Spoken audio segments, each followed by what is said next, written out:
కొనసాగిస్తారు. ఈ సమయంలో వారు వస్తుంటుండగా ప్రభువుని మహిమపరుస్తూ చప్పట్లు కొడతారు.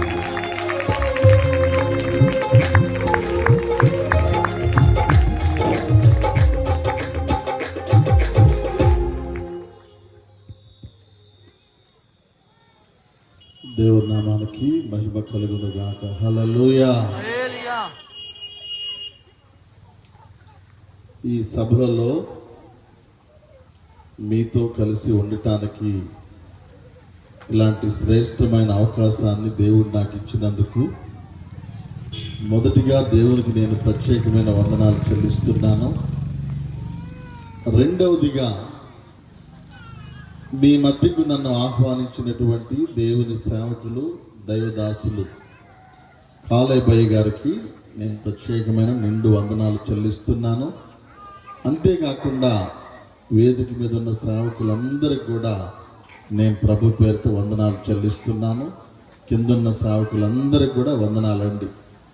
అదేవిధంగా ఇక్కడున్నటువంటి ఆర్కెస్ట్రా బృందం వారికి, అదేవిధంగా సౌండ్ సిస్టమ్ ఆపరేట్ చేస్తున్న మీకు, కూడి వచ్చినటువంటి అందరికీ నేను ప్రభు పేరిట వందనాలు చెల్లిస్తున్నాను.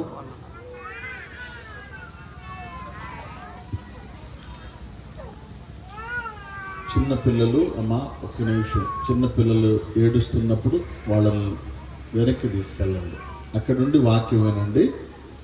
పిల్లలు నిద్ర వచ్చినా ఏడుస్తారు, పిల్లలు ఇరిటేషన్ చెమట పోస్తున్నా ఏడుస్తారు. మీరు జ్ఞానంగా ఉండండి.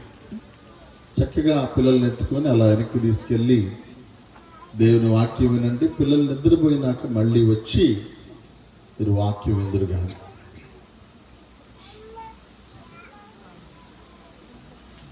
నేను చెప్పేటువంటి వాస్తవంగా అండి, ఈరోజు పగలే నేను రావాలి. ఎంత ప్రయత్నించినా కానీ పగలు రావడానికి వీలు పడలేదు. ఈ సాయంకాలము అది కూడా కొంచెం ఆలస్యంగా రావటానికి పలు కారణాలు ఉన్నాయి.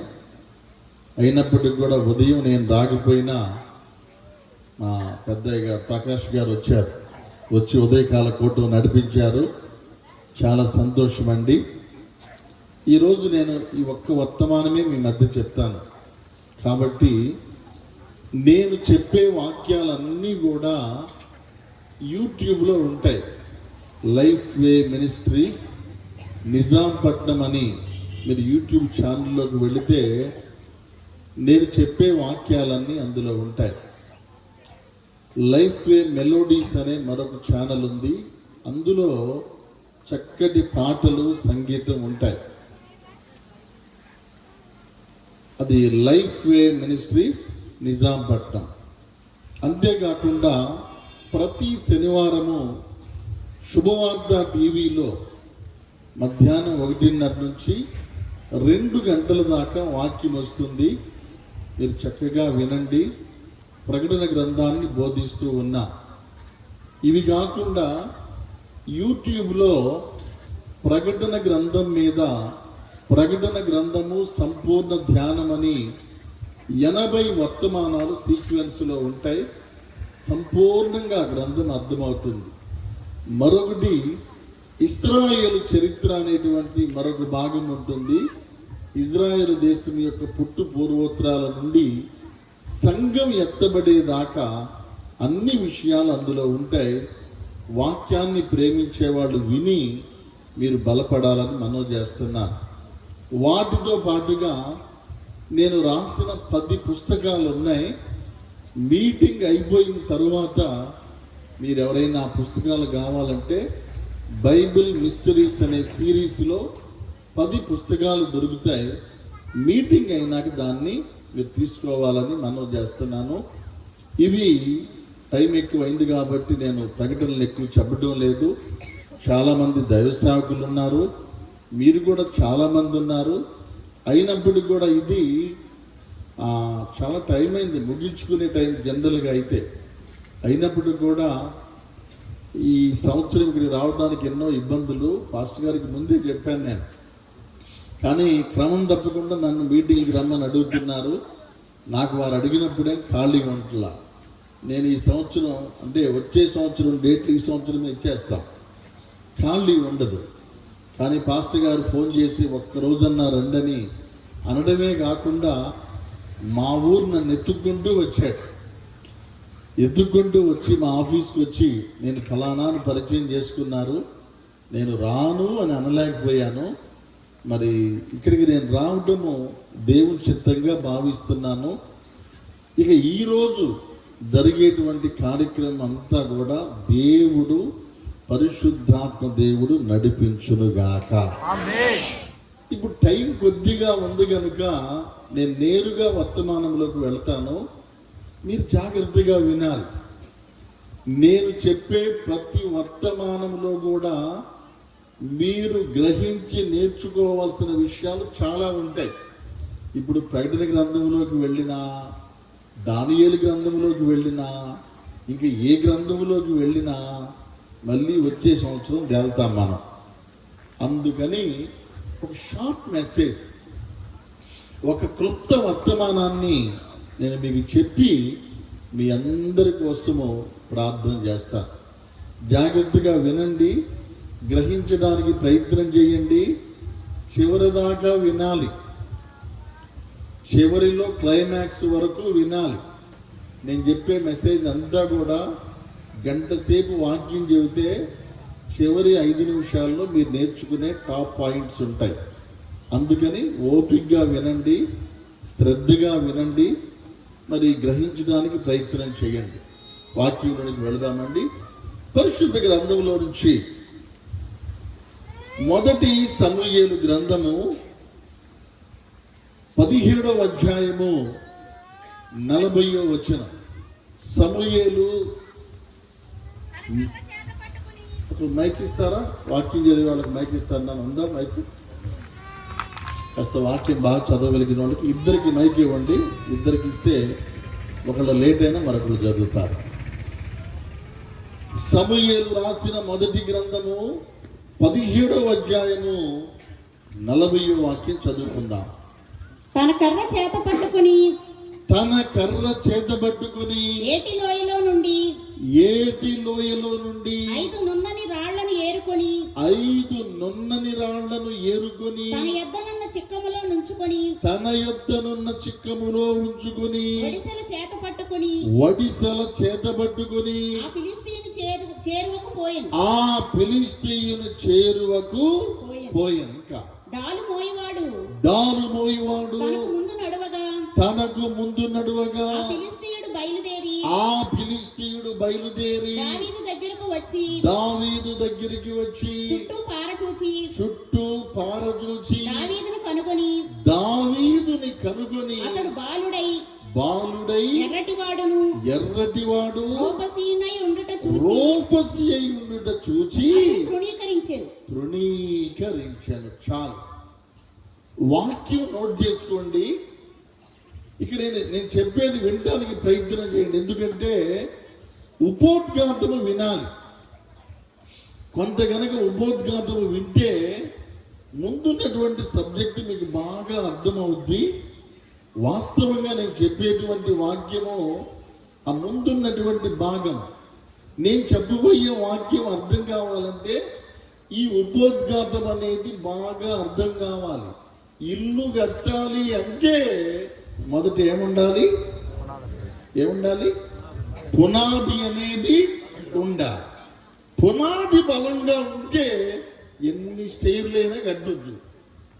పునాది బలంగా లేకపోతే నువ్వు ఇల్లు కట్టలేవు, కట్టిన ఇల్లు నిలవదు. పునాది గట్టిగా ఉంటే ఎన్ని రిపేర్లైనా చేయొచ్చు. పైనున్న ఇంటికి పునాది సరిగా వేయకుండా పైన ఇంటికి రిపేర్లు చేస్తే నెత్తి మీద పడుద్ది. అందుకని ఈరోజు క్రైస్తవ సంఘానికి, దేవుని సంఘానికి ఈరోజు కావాల్సింది పునాది. కనుక జాగ్రత్తగా వినండి. నేను త్వరగా చెప్పడానికి ప్రయత్నం చేస్తాను. ఇశ్రాయేలు దేశం చుట్టూ కూడా 4 శత్రు దేశాలు ఉన్నాయి. ఇశ్రాయేలు పైన సిరియా ఉంటుంది, ఇశ్రాయేలు కింద ఈజిప్టు దేశం ఉంటుంది, ఇశ్రాయేలుకు తూర్పు భాగాన జోర్డాన్ దేశం అంటే ఏశావు సంతానం. ఇజ్రాయేలుకి పడమటి భాగాన లెబనాన్ దేశము. ఈ ఇజ్రాయేలు దేశము చుట్టూ 4 శత్రు దేశాలు ఉంటాయి. ఈ 4 శత్రువులే.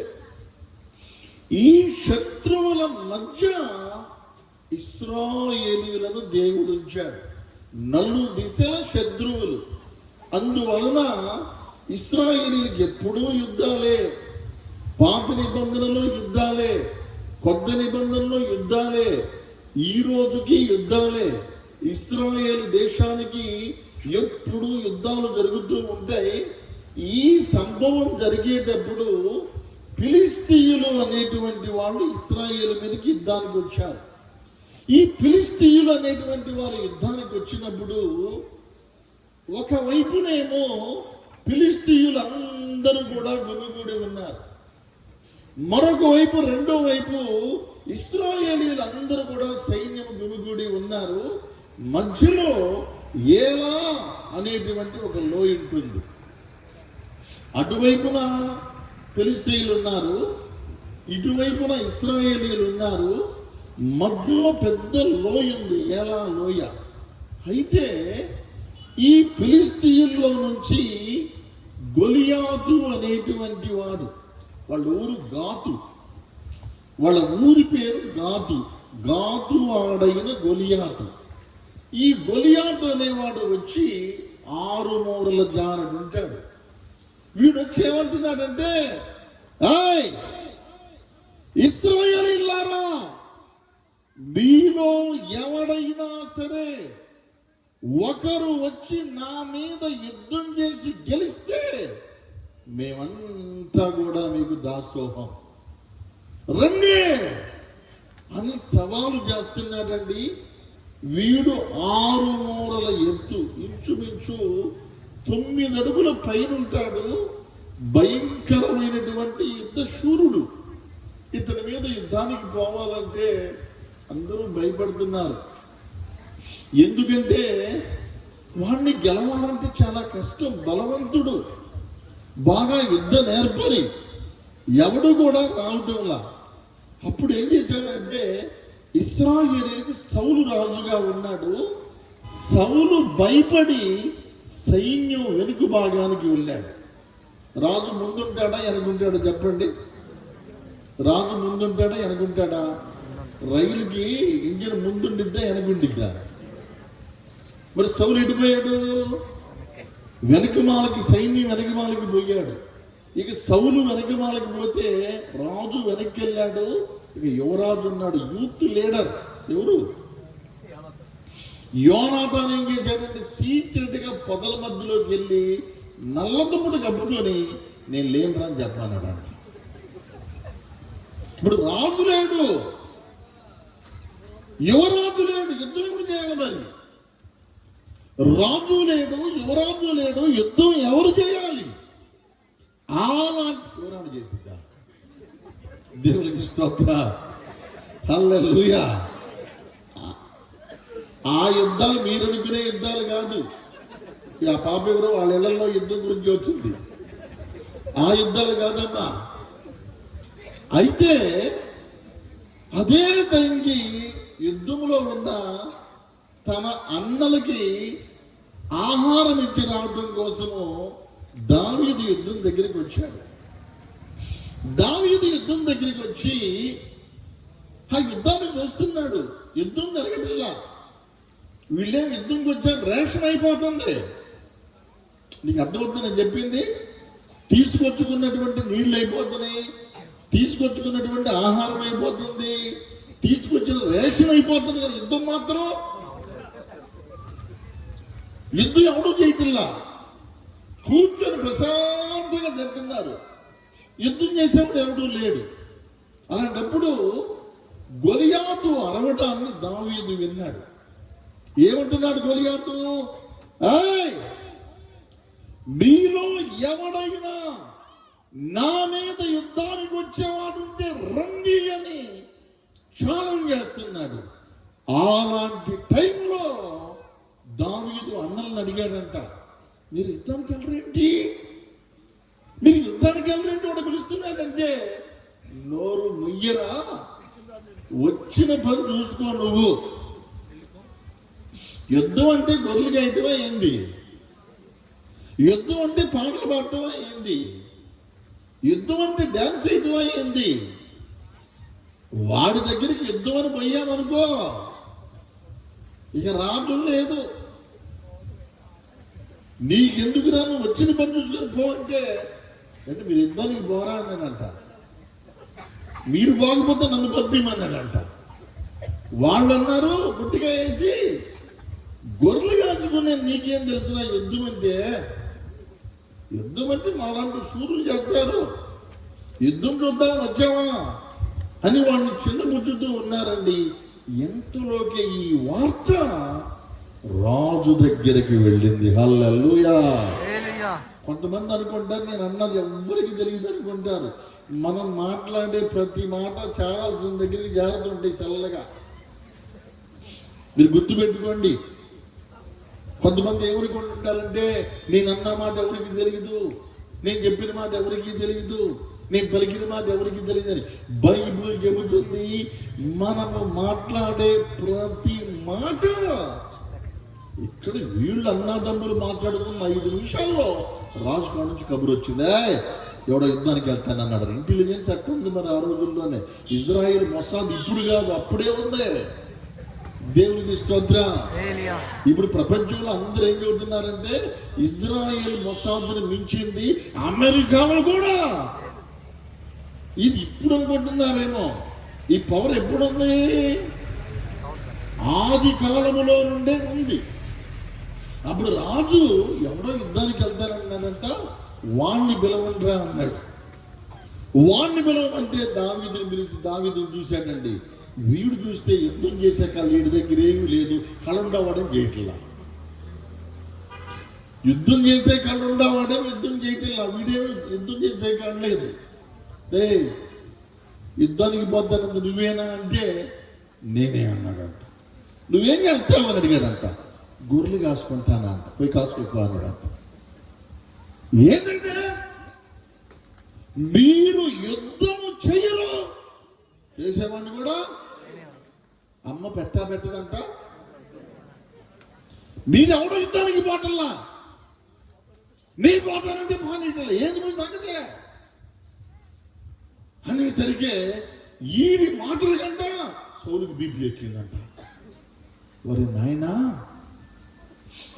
అసలు నేనెటు మాటల్లా పొయ్యేవాడిని పంపించాలని చెప్పి తన శిరస్త్రాణం, తన ఆయుధాలు, తనవన్నీ కూడా ఆయుధాలు వాడికి ఇచ్చాడంట దావీదుకి.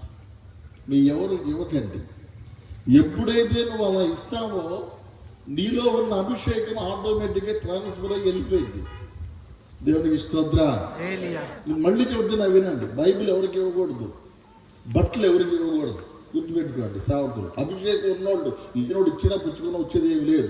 జోగి రాసుకుంటే నేను అభిషేకం ఉన్నోళ్ళ సంగతి చెబుతున్నా. అభిషేకం ఉన్న సేవకుడు బైబిల్ ఇంకేమి ఇవ్వకూడదు. వేసుకున్న బట్టలు కూడా పౌరు బట్టలు అభిషేకం ఉందా లేదా? ఒక సహోదరు ఒక అమ్మాయి 5 సంవత్సరాలు వెంబడించి నా బైబిల్ పాత బైబిల్ కావాలని అడిగింది. సరే నేను ఇన్ని 5 సంవత్సరాల నుంచి అడుగుతుంది కదా అని చెప్పి నేను జెరూసలేం వెళ్తూ అమ్మాయి చేతులు పెట్టి వెళ్ళిపోయా. నేను వచ్చేసరికి ఇట్లా చూస్తే జనం పడిపోతున్నారట. ఎందుకంటే అభిషేకం వచ్చేసింది.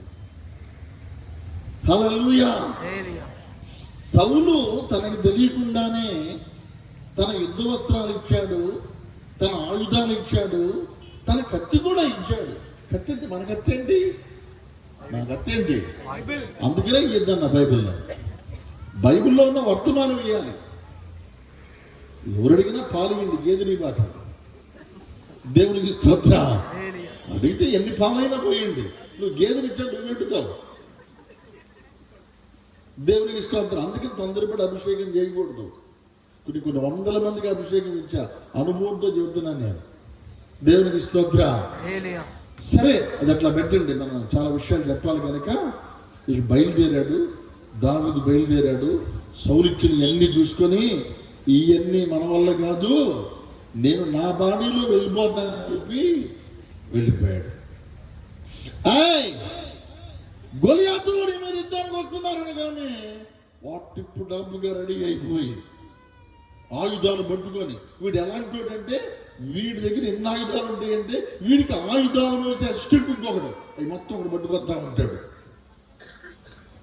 కానీ దావీదు ఏమీ లేకుండా ఇటువైపు నుండి వచ్చి ఏటి లోయలో, వినాలి మీరు, ఏటి లోయలో వంగి 5 నున్నటి రాళ్ళు ఏరుకొని తన చిక్కములో ఉంచుకొని యుద్ధానికి వెళ్ళాడంట. గొలియాతు చూస్తున్నాడు, ఎరా ఎవరు నా మీదకి వచ్చేది అంటే పైకి వస్తున్నాడు. దావీదు కింద అంటాడు, పైకి కాదు కింద చూడన్నాడట. అప్పుడు కింద చూస్తే దావీదు అన్నాడు, నువ్వా నన్ను కొట్టేది? ఇశ్రాయేలీయులు నన్ను అవమానపరుస్తున్నారు. నన్ను గెలవలేక ఒక బలహీనుణ్ణి నా మీదకి పంపిస్తున్నారంటే వీడేమంటాడు తెలుసు? ఎవడరా బలహీనుడు? ఎవడు బలహీనుడు? నా గొర్రెల మంద మీదకి ఒకసారి సింహం వచ్చింది. నా గొర్రెల మంద మీదకి సింహం వస్తే ఆయుధాలు లేకుండానే సింహాన్ని చంపాను. ఎలుగుబంటి వస్తే ఎలుగుబంటిని చంపాను. ఏ దేవుడైతే ఎలుగుబంటి బలము నుండి నన్ను కాపాడాడో, ఏ దేవుడైతే సింహం యొక్క బలము నుండి కాపాడాడో, అదే దేవుడు నన్ను నీ బలము నుండి కాపాడుతాడు. నేను బలహీనుడి కాదు. నా వైపు చూడొద్దు, నాలో ఉన్నవాని వైపు చూడు అనేసరికి వాడు మైండ్ పోయిందనమాట. ఆలోచిస్తూ ఉండగానే వంగి ఒక రాయి తీసుకుని వడిసిలో పెట్టి చాచి పెట్టి కొట్టాడంట. దేవుడికి స్తోత్రం. భారతదేశంలో యుద్ధాలు చేయాలంటే కర్రలు కత్తులు కావాలి. అదే అమెరికాలో యుద్ధాలు చేయాలంటే తుపాకీలు కావాలి. దుబాయ్లో, సౌదీ అరేబియాలో యుద్ధాలు చేయాలంటే కత్తులు కావాలి. ఇశ్రాయేలీయులకు ఆయుధాలు అవసరం లేదు. ఇశ్రాయేలీయులు ఆనాడైనా ఈనాడైనా వాళ్ళ ఆయుధం ఏం దొరుకుతున్నారు చెప్పండి? రాయి. ఇజ్రాయేల్ దేశము నెగబు దేశము అంటే అన్ని రాళ్ళు ఉంటాయి. వాళ్ళు ఏదొచ్చినా సరే రాయి తీసుకొని వేస్తారు అంతే. అసలు బైబిల్లో కూడా పాపం చేసిన వాళ్ళకి మరణశిక్ష ఎలా వేశాడు? రాళ్లతోటి. ఇశ్రాయేలీయులు రాయి వేసినట్టుగా ఎవడూ వేయలేడు. కుడి చేత్తో రాయి విసురుతారు, ఎడమ చేత్తో రాయి విసురుతారు. మనము విసురుతాం రోడ్డు దాటి బాబాయ్. వాళ్ళు ఎంత జాగ్రత్తగా విసురుతారంటే మిస్ అవ్వదంటండి, మిస్ అవ్వదు. తల మీద యాపిల్ పండు పెట్టి కొడితే యాపిల్ పండుకి తగిలితే తలకి తగలదు. అట్లా యాపిల్ పండు పెట్టి మనం కొట్టామంటే ముక్కు పగిలింది వాడికి. దేవుడికి స్తోత్ర. హల్లెలూయా. ఇశ్రాయేలీయుల కెపాసిటీ ఉందన్నమాట. ఈ దావీదు ఒడిసలో రాయి పెట్టుకుని కొట్టగానే రాయి స్పీడ్గా వెళ్ళి 2 కళ్ళ మధ్యలో తగిలిందంట. చెప్పండి, ఆడ తగిలింది? చూపిండి ఒకసారి, ఆడ తగిలింది? 2 కళ్ళ మధ్య. నొసల మీద కాదండి, నొసల మీద కాదు, 2 కళ్ళ మధ్యలో. దేవునికి స్తోత్రం. మైండ్ బ్లాక్ అయి బయర్లు కమ్మి డబ్బే కింద పడిపోయినట్టు, చెట్టుకి పడిపోయినట్టు. వీడు పడిపోవటమో ఆయుధాలు మోసేవాడు చూశాడు. నాయనో ఈడే పడిపోయాడు అని ఆయుధాలు ఆయన పడేసి బతుకుంటే బస్ స్టాండ్ లో పఠానీలు అమ్ముకోవచ్చు అనుకున్నాడేమో. ఉరుకోవాడు. దావీదు వచ్చాడు, గొలియాతును పట్టుకున్నాడు, వాడి కత్తే తీశాడు, వాడి తల నరికాడు. ఈ పాటికి సౌలు వెళ్ళి యెరూషలేములో కూర్చున్నాడంట. వాడి తల నరికి ఒక చేతితో తల పట్టుకున్నాడు, ఒక చేతితో కట్టు పట్టుకున్నాడు, యెరూషలేము వెళ్ళాడంట. దేవునికి స్తోత్ర. ఫస్ట్ ఎవరికి చూపించాలి? రాజుకు చూపించాలి. బయలుదేరి వెళ్ళాడంట. వెళ్ళిన తర్వాత రాజుకు చూపించాడు. ఊరేగింపు పెట్టారు, యుద్ధంలో గెలిచారని. ఊరేగింపు అంతా అయిపోయిన తర్వాత ఆ తలం తీసుకెళ్ళి ఒక చోట బరి చేశారు. ఏ స్థలంలో అంటే ఒక కొండ కింద దాన్ని పాతి పెట్టాడు. ఆ కొండే గొల్గొతా కొండ. అంతకుముందు దానికి పేరు లేదు. గొల్గొతా కొండకి అంతకుముందు పేరు లేదు. గొలియాతు తలబెట్టాడు కాబట్టి గాతు వాడైన గొలియాతు పేరు మీదుగా అది గొల్గొతా అయింది. దాని పేరు గొల్గొతా కాదు. గొలియాతుని పాతి పెట్టారు కనుక, గొలియాతు తల పాతి పెట్టారు కనుక గొల్గొతా అంటే గాతు వాడైన గొలియాతు తల అని అర్థం. పాతి పెట్టారు. అయితే అది మొదలుకొని ఇశ్రాయేలీయులకు దేవుడు జయమిచ్చాడు. హల్లెలూయా చెప్పండి. హల్లెలూయా గట్టి చెప్పాలి. గరికమాను చెప్పాలి. హల్లెలూయా. నేను మధ్య మధ్యలో ప్రశ్నలు అడుగుతూ ఉంటాను, మీరు జవాబులు చెప్తా ఉండాలి. చెప్తారు కదా, అప్పుడే మీకు అర్థమవుతున్నట్టు నాకు అర్థమైంది. మీరు ఎప్పుడైతే నేను అడిగిన ప్రశ్నకు జవాబు చెప్పరో నేను ప్రార్థన చేసి వెళ్ళిపోతాను. చెప్పండి. హల్లెలూయా చెప్పండి. చేయొద్దు చెప్పండి. ఇలా చెయ్యొప్పండి. గొల్గొతా కొండకి ఆ పేరు ఎందుకు వచ్చిందో మీకు అర్థమైందా? ఎందుకు వచ్చింది? గొలియాతు తలని పాతి పెట్టారు కనుక దానికి ఏమని పేరు వచ్చింది? గోల్ అంటే గొలియాతు పేరు, గొతా అంటే గాతువాడని అర్థం హీబ్రూలో. సరే అలా ఉంచండి. ఇప్పుడు దావీదుకి గొలియాతుకి మధ్యలో యుద్ధం జరిగింది. ఈ యుద్ధములో దావీదును గెలిపించింది ఎవరు? దేవుడు అన్న వాళ్ళందరూ స్తోత్రం చెప్పండి. చేతులు ఎత్తండి. ఇంకెవరు చెప్తారు ఆన్సర్? దేవుడు అని చెప్పారు. ఇంకెవరు?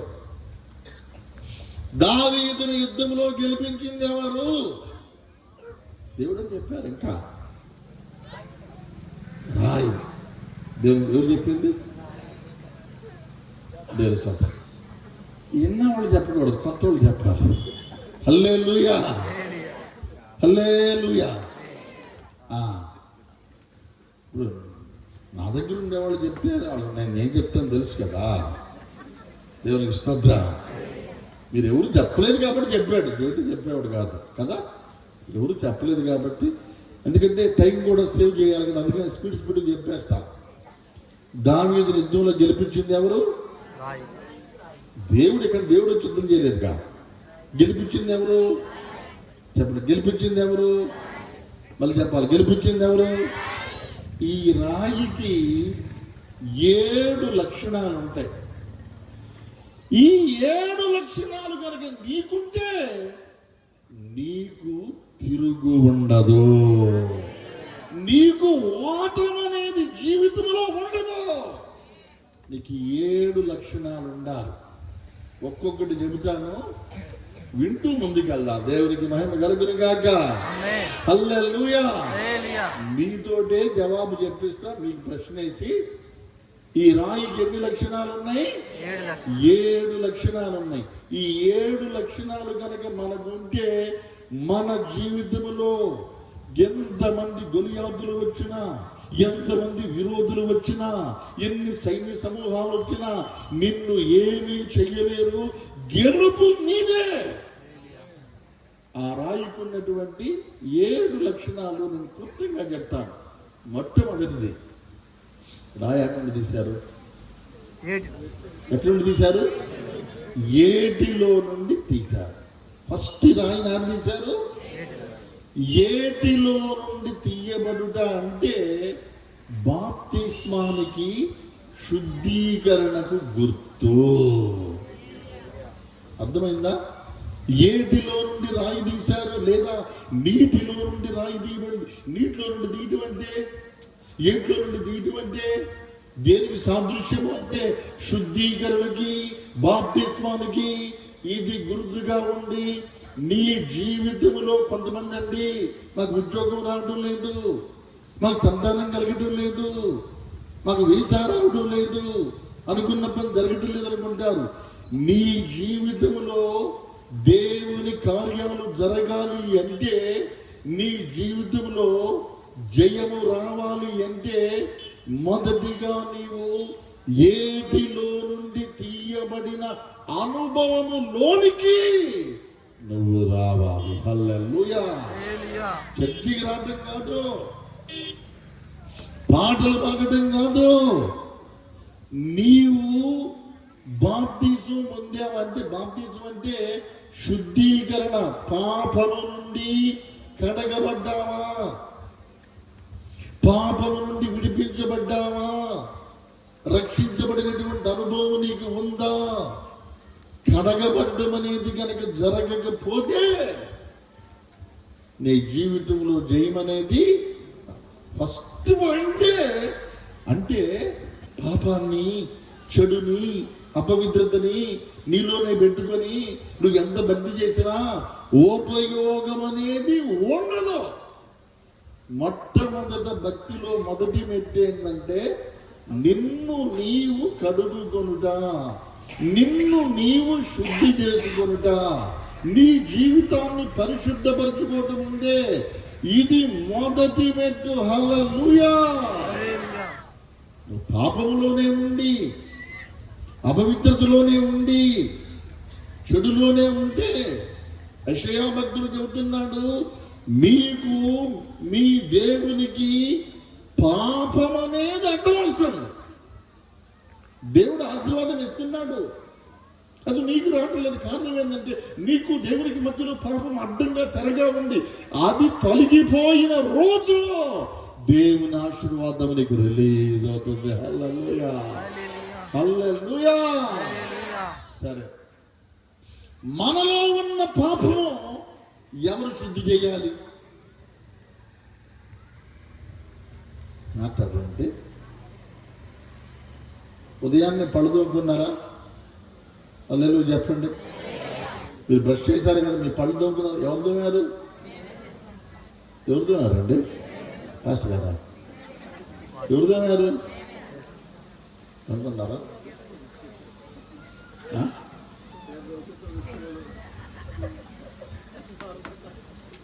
టాయిలెట్కి వెళ్తారు కదా,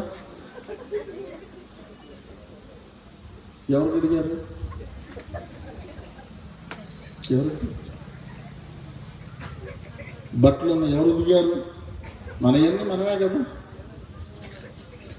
నీలో ఉన్నటువంటి పాపం కూడా నువ్వు తీసిందాకా పోదు. పాస్టర్ గారు నీకోసం 40 రోజులు ఉపవాసం ఉన్నాయి, నువ్వు గాడిదలా తిరుగుతుంటే ఆడపోయింది. అసలు నువ్వు కదా పాపవి, నువ్వు కదా దాన్ని తీసేయాలి. నీకు కదా నువ్వు చేసే పనులు తెలుసు. అవన్నీ లోపల పెట్టుకొని నా కోసం పడుతుందండి, నా కోసం ఏది చేసేది?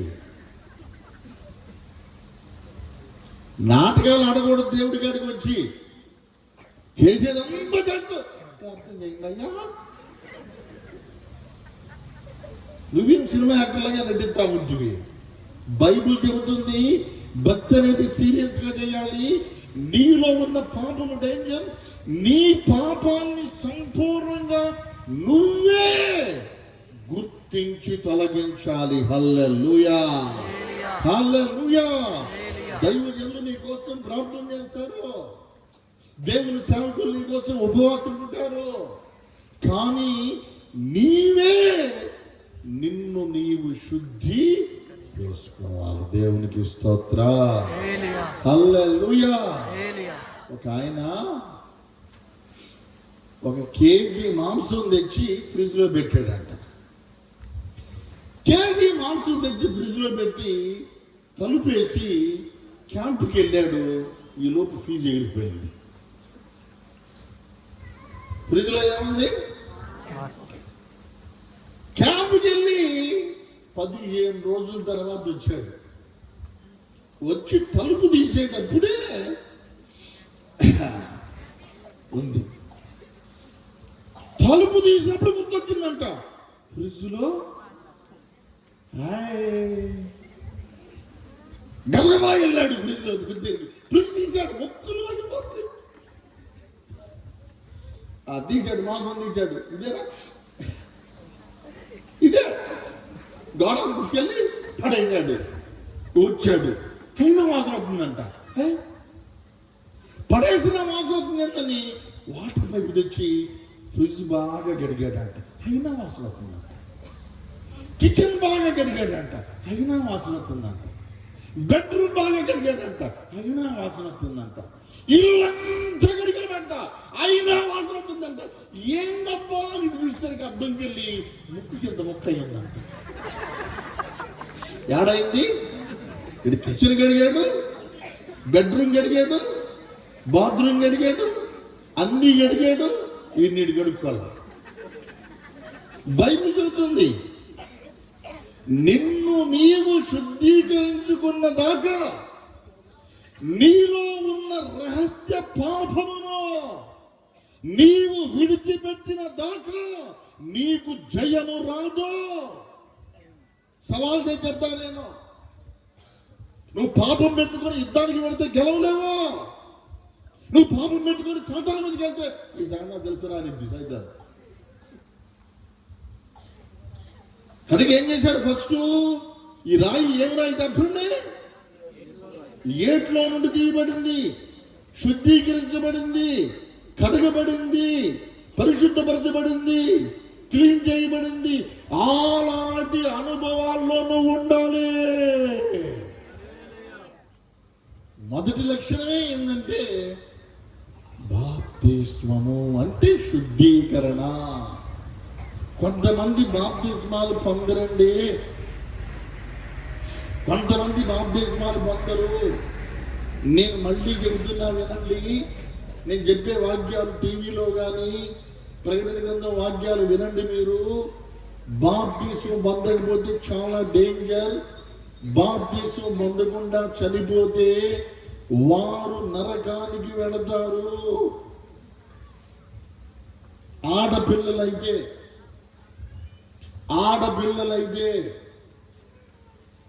మెచ్యూర్ అయినటువంటి ప్రతి అమ్మాయి బాప్తిస్మం పొందాలి. మగపిల్లలైతే 18 సంవత్సరాలు రాగానే ప్రతి ఒక్కళ్ళు బాప్తిస్మం పొందాలి. లేకుంటే ఏదైనా జరిగి చనిపోతే నరకానికి వెళతావు. కొంతమంది బాప్తిస్మం పొందమంటే ఇప్పుడేనా, మరి ఎప్పుడు? హల్లెలూయా. అంటే బాప్తిస్మానికి వయసు ఏంటి మీరు చెప్పండి? ప్రసంగి గ్రంథము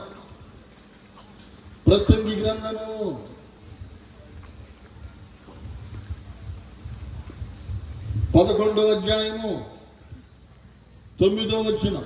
యవ్వనుడా నీ యవ్వనమందు సంతోషపడుము, నీ యవ్వన కాలమందు నీ హృదయము సంతుష్టిగా ఉండనిమ్ము, నీ కోరిక చొప్పునను నీ దృష్టి యొక్క ఇష్టము చొప్పునను ప్రవర్తింపుము. అయితే వీటన్నిటిని బట్టి దేవుడు నిన్ను తీర్పులోనికి తెచ్చినని జ్ఞాపకం ఉంచుకొను. హల్లెలూయా. ఏ టైంలో? యవ్వన కాలంలోనే నువ్వు దేవుణ్ణి నమ్ముకోవాలి. యవ్వన కాలంలో దేవుడిని నమ్ముకోవాలండి.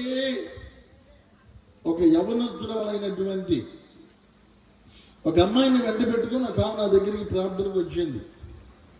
పాస్టర్ గారు, ఈ అమ్మాయికి పెళ్లి సంబంధాలు కుదరట్లా, అమ్మాయి తల మీద చేయి పెట్టి నువ్వు ప్రార్థన చెయ్యి, దీనికి పెళ్లి కనుక కుదిరితే నేను బాప్తిసం పొందుతాను. ఎప్పుడంట? ఈ పెళ్లికి ఈ బాప్తిస్మానికి ఏం సంబంధం నాకు ఈనాటికి అర్థం కాదు. ఈ అమ్మాయి పెళ్లి కుదిరితే బాప్తిసం తీసుకునిద్దంట. నేనేం ఉపవాసం ఉండి ప్రార్థన చేశా, పెళ్లి కుదిరింది. కట్నంలో లేకుండా పెళ్లి కుదిరింది. నేనేం ఉపవాసం ఎందుకున్న ఒక విశ్వాసాన్ని కలిసింది. ఒకళ్ళన్నా దేవుడు నువ్వు ఎంతమందిని రక్షించావంటే ఫలానా సువార్తమని చెబుతా, ఒక పేరన్నా ఉండిద్దని నేను చేస్తే, ఇప్పుడు వివాహం అయిన తర్వాత అంటది, అప్పుడేనా పాస్టర్ గారు ఒక నలుసు బండి అంటుంది. ఇప్పుడు మళ్ళీ నేనేం చేయాలంటే ఇప్పుడు ఆ నలుసు పడిద్దని చెప్పి ప్రార్థన చేయాలి. బాగా ఉపవాసం ప్రార్థన చేస్తే నలుసుబడింది. విశ్వాసులు అందరూ వెళ్ళి పాస్టర్ గారు నిన్ను అడుగుతున్నాడమ్మా అంటే, ఓ రోజు నేను కూడా అడిగా, ఏంటమ్మా బాప్టిజం తీసుకుంటా అన్నావు కదా అంటే అంటది, ఏందా నీకు అంత తొందర, అంత తొందర ఏంది నీకు కన్నే అంటుంది.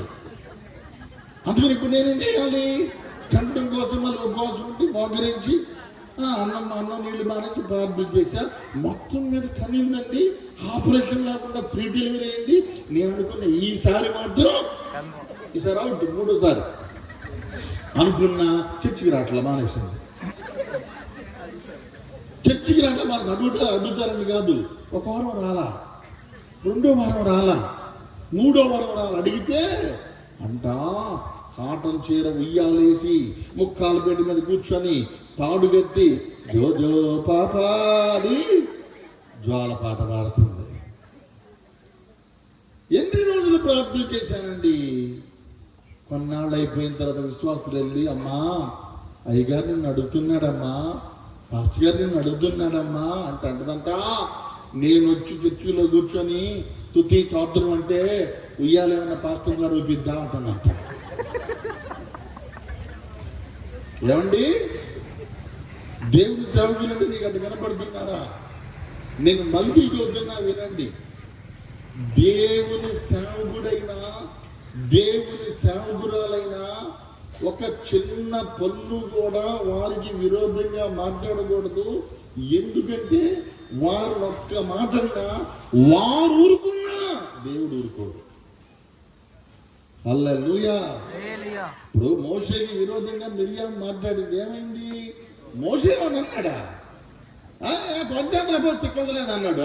నేను మాత్రం వచ్చింది దేవునికి స్తోత్రం. కనుక ఆ మాట ఉందండి, ఆమె పక్షవాతం వచ్చింది. పక్షవాతం వచ్చి కాలు పని చేయబోతుంటే పాస్టర్ గారు రమ్మని కబుర్లు పెడుతుంది. అప్పుడు ఏది ఏమన్నా కానీ మనం అట్లా ఉండలేం కదండి. వాళ్ళు ఎన్నో 100 మాటలు అన్నా కానీ మనలో దైవికమైనటువంటి మనసు ఉంటుంది కనుక అవన్నీ బట్టుకుని వెళ్తాం. దేవునికి స్తోత్రం. సరే, నేను కూడా వెళ్ళాను. అసలు అంత ముందు అనుకున్నా ఈ ముసలి ఖచ్చితంగా కూడా బాగుంటుంది అనుకున్నా కానీ మళ్ళీ ప్రార్థన చేసి బల్ల తీసుకునే కాడ, అయ్యో మనం అట్టనుకుంటే ఎట్లా, మనం దేవుని పెట్టలేవే, మన కోపాలు ఉండొచ్చా, మనకి ప్రజా పత్రికలు ఉండొచ్చండి. మళ్ళీ పలకడికి వచ్చి ప్రభా పొరపాటు క్షమించా ఇంకెప్పుడు అనుకో అని చెప్పి తెల్లారి పొద్దున్న ఆమె దగ్గరికి వెళ్తే అంట పెద్దగా నన్నే కలవస్తుందంట. సరే, నేను పోయేసరికి ఈ పళ్ళ సెట్ ఇటు ఉంది, ఈ చెయ్యి కాలు పడిపోయింది అని ఏదో చెప్తుంది. ఆ భాష అర్థం కావట్లే. ఏందమ్మా అంటే అప్పుడు వాళ్ళ కూతురు చెబుతుంది, అయ్యా నీ దగ్గరే బాధ్యత తీసుకునిందంట. నేను చెప్పా, నిన్ను చెరువులో తీసుకెళ్ళి ముంచుతా కానీ లేపడం. ఇప్పుడు తీసుకెళ్ళాను, కాలు బాగుంది ఏమికి, చెయ్యి బాగుంది ఏమికి, నోరు బాగుంది ఏమికి, బాప్తిస్మం ఇచ్చినప్పుడు ప్రమాణం చెప్పమంటే చెప్పిద్దా? ఒకళ్ళు చెప్పినా ఎలా నమస్కారం అర్థమైద్దా? దేవుడికి అర్థం కాదు కదా. మరి ఏం ప్రమాణం చెప్పింది? సరే, కాలు చేయలేదు, ముంచామో లేచిద్దామని ఎవడు లేపాలి? ఇప్పుడు 150 కేజీలు ఉండే ఎవడు లేపాలి? ఇప్పుడు నేను చెప్పా, తీసుకెళ్ళి ముంచుతా కానీ కాళ్ళు బాగున్నప్పుడు ఏం చేసిందండి? కాళ్ళు బాగున్నప్పుడు ఏం చేసింది? నోరు బాగున్నప్పుడు ఏం చేసింది? అందుకని నేను చెబుతున్నాను, బాప్టిజం అంటే ఏదో ఆచారం కాదు, కడగబడ్డం అంటే ఆచారం కాదు. యేసు ప్రభువే వెళ్ళి అందరితో పాటు లైన్లో నుంచొని వెళ్ళి బాప్టిజం తీసుకున్నాడు. బాప్టిజం యొక్క విలువ అది. ఈరోజు మీకు అర్థం కావట్లేదు. చిన్న చూపు చూస్తూ ఉంటారు చాలా మంది. దేవుని స్తోత్రం. హల్లెలూయా. పెళ్ళయి పిల్లలు పుట్టి మనవరాళ్ళు వచ్చి పళ్ళు పోయి కళ్ళు కనబడకుండా కర్ర చేతికి వచ్చి అప్పుడు బాప్టిజం తీసుకొని ఎవరు బతికిద్దామని, ఎవరికి ఉపయోగపడదామని. బాప్టిజం ఎప్పుడు తీసుకోవాలి తెలుసా? 12వ అధ్యాయం మొదటి వచనం. దినములు రాకముందే, దుర్దినములు రాకముందే, ఇప్పుడు వీటి యందు నాకు సంతోషము లేదని నీవు చెప్పు సంవత్సరములు నాకు రాకముందే, సంతోషము లేదు అని చెప్పు సంవత్సరములు రాకముందే, తేజస్సునకు సూర్యచంద్ర నక్షత్రములు చీకటి కమ్మకముందే, వాన వెలసిన తరువాత మేఘములు మరలా రాకముందే. నీ బాల్య దినములందే, ఏ దినాలు నీ బాల్య దినములందే, చెప్పాలందరూ ఏ దినాలు? గట్టిగా చెప్పండి, ఏ దినాలు? నీ బాల్య దినముల యందే నీ సృష్టికర్తను స్మరణకు తెచ్చుకో. ఎప్పుడు నమ్మాలి దేవుణ్ణి? ఏ వయసులో నమ్మాలి దేవుణ్ణి? ఎప్పుడు తీసుకోవాలి బాప్తిస్మము? నీ బాల్య దినముల యందే నీ సృష్టికర్తను స్మరణకు తెచ్చుకోకపోతే కూర్చున్నావు. నీ బాల్యదినములు నీ సృష్టికర్తను స్మరణ తెచ్చుకోవడం బాగుంది. ఒకవేళ తెచ్చుకోకపోతే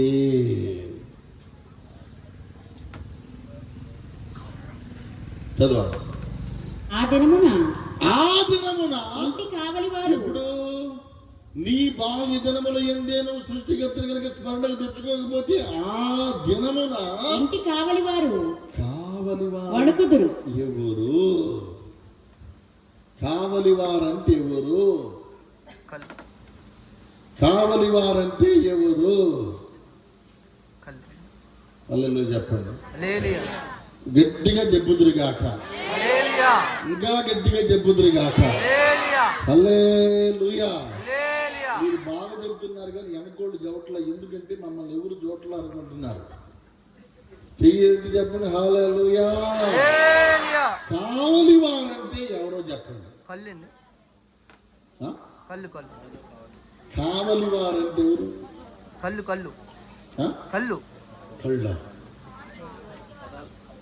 పెదాలు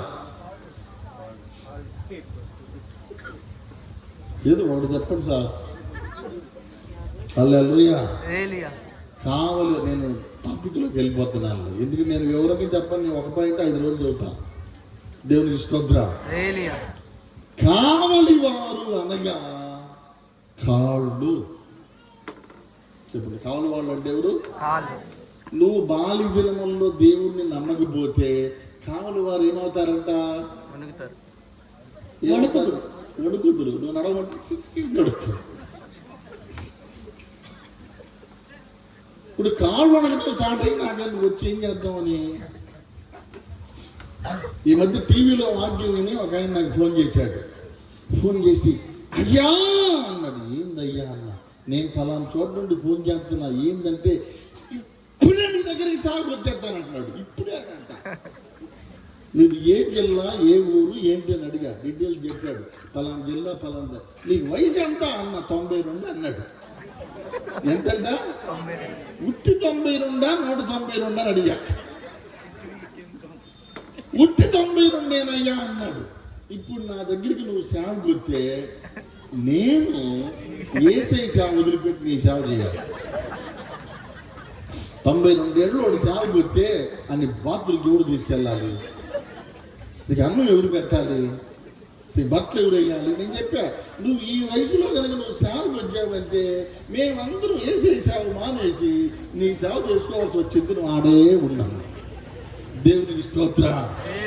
నువ్వు వాక్యం వెళ్తుంటే వింటే అసలు నాకు ఇప్పుడే వచ్చాను అనిపిస్తుంది అంటే ఇప్పుడు అనిపించుకొని నువ్వు రాలేవు. నాకు తెలుసా సాకితే బాల్య దినాల్లో మారాలి. అప్పుడు దేవుడి పని చేయబోతే కాళ్ళు ఏమవుతాయి అంట? వణుకుతుంది. ఆ తర్వాత చెప్పండి. బలిష్ఠులు వణుకుతురు. బలిష్ఠులు అంటే ఎవరు? బలిష్ఠులు అంటే మనిషి బలగాడని చెప్పండి అండి. నడువేమైపోయిందంట? హాస్పిటల్ వెళ్తే బెల్ట్ ఎత్తారు, ముందు వెళ్తే కర్ర ఎత్తారు. నడువేమైపోయింది? వంగిపోయింది. తర్వాత కొద్దిమంది ఈ స్పీడ్ ఉన్నారు మీరు. దేవునికి స్తోత్రం. పళ్ళు కూడా ఊడిపోతాయి అంట. ఇప్పుడు 32 మంది ఉన్నారు, 16 మంది అవుతారు. విసరువారు కొద్ది మంది ఎవరి చేత పని చాలించుకొందురు. దేవునికి స్తోత్రం. ఇంకా కిటికీలో గుండా చూచువారు కానలేకయుందురు. అంటే ఎవరు? నువ్వు చదువుదామని నీకు కనపడి సావదు.